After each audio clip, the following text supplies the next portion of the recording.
Mən gənclərə tövsiyə edirəm, çox diqqətli olun, ata-ananız sizdən narazı olmasın. Çox diqqətli olun. Bir ömür ibadəti yandırıb kül eləyir ananın ahı, atanın ahı.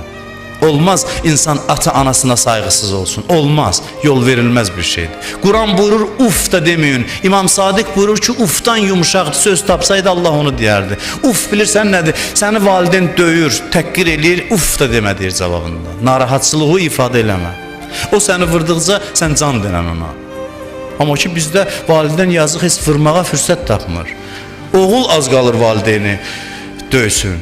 Adını bəzən din adı qoyur, İslam adı qoyur. 5 gündür namaz qılır, evdə hamı kafirdir. İndi yavaş-yavaş anlat, başa sal, əxlaqınla, davranışınla onları hidayət elə. Ata içki içəndi, qoy içkisin içsin, amma yavaş-yavaş başa sal. Əxlaqınla başa sal, dava ilə başa salma. Bütün elədiyi haqqı danmaqla olmaz.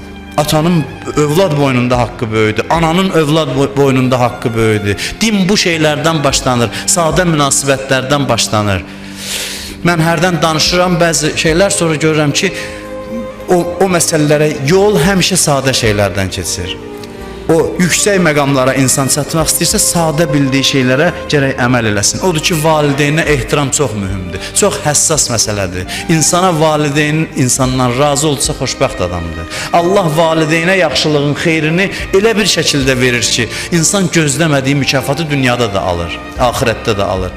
Allah imtihan eləyir, bəzən onlar qəzəblənə bilər, bəzən bizə haqsız söz deyə bilər, min cür hadisə ola bilər, amma insan gərək desin ki, bu qırmızı xətdir, bunu keçmək olmaz. Bunu keçmək olmaz. Valideynə haqq olmaq olmaz. Onun qabağında o yan söz deyir, tikə, bunu çox eşitmişsiniz, bir qabdan çörək yeyirsə atası ilə, anası ilə övlad bir qabdan, əlini uzadır, ata uzatdığı tikəni oğul götürürsə birdən təsadüfən haqqı valideyn olur. Təsadüfən olsa əgər. Gör nə qədər məsələ incədir.